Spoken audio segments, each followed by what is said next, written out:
If you're currently in a fat loss phase or wanting to lose fat, here are a few tips and tricks that you should use. A few underrated things, tools that people don't necessarily think about when they're trying to lose fat that will really help you in achieving your goal. First things first, if we want to lose fat, we need to be in a calorie deficit. The amount of times you will have heard people speaking about this, me speaking about this, I don't need to go into much detail on it. Essentially, you want to be consuming less energy than your body requires in a day. So you're creating an energy deficit. Your body is needing to break down the energy that is stored rather than storing it as fat. Let's just say you've set up the perfect fat loss diet, you're in your calorie deficit, you've got all your training sorted. What are these underrated things that you can be doing to ensure your success and enhance the results? The lighting is definitely better over here. Having a daily step target. So something that happens when we're into a fat loss phase and we're in a deficit over a period of time is our body working to naturally conserve the energy that we're burning. It doesn't necessarily want to lose that fat. It wants to survive and keep that energy and make sure we're not going into a starvation period. So it'll down regulate your energy output, the survival mechanism. Things like decreasing your NEAT, your non-exercise activity thermogenesis, so how much you use your hands, just generally extra movement in general. To combat this, I like encouraging people to have a step goal. That way you can measure how many daily steps you're getting, making sure you're not too affected by this downregulation in NEAT.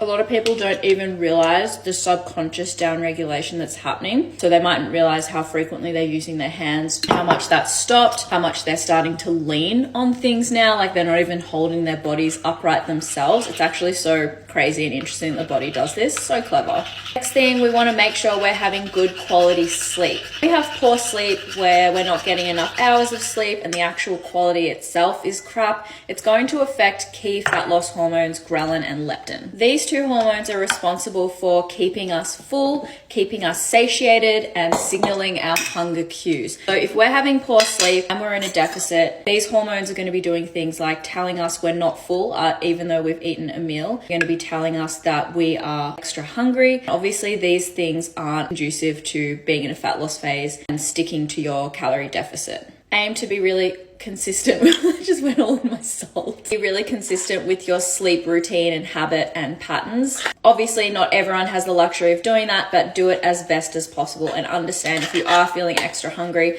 after a shit night's sleep, it makes sense. Next tip might be an obvious one, but needs to be said nonetheless. Staying hydrated. A lot of people don't drink much water, don't have a water intake goal for the day, so set a goal and make sure you're tracking how much you're actually drinking, and that's going to help you with feeling full. It's going to help you with recovery and a lot of other things. Next one is managing your stress. So as we know, chronic stress can cause inflammation in the body.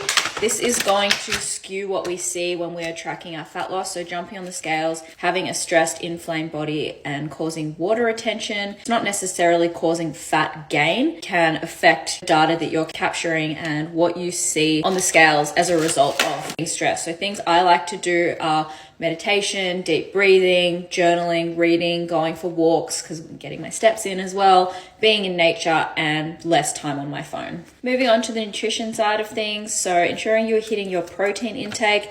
The priority and hierarchy of things you should be focusing on with your nutrition when it comes to fat loss is first and foremost calories, because a calorie deficit is going to determine whether you are going to lose fat or not. Second to that is your protein goal. So you want to be getting sufficient protein in. This macronutrient is the highest as far as being satiating. It also has a higher thermic effect of feeding, meaning we require more energy from our body to break it down. Only ever slightly so. It's not like a huge thing that you're going to notice. It is a notable mention. It also helps with building muscle, with recovery, with maintaining muscle, which can be a struggle when we're in a calorie deficit. Last thing, whilst we're talking about food, making sure you're getting adequate fruit, veg, and nutrients in. I find a lot of people fill their calories with peanut butters and stuff like that, which is totally fine. I'm all for an 80-20 like flexible diet, making sure you're not depriving yourself completely. Try not to fill those macronutrients every single day with all of the like low cal options, because these things are just like shit for your gut health, really providing much nutritional benefits. When you're in a deficit, you want to be making up your food with as much nutrients and things as you can get, because deficit isn't just you're eating less to lose fat. So in a deficit for specific nutrients that make you feel more energized,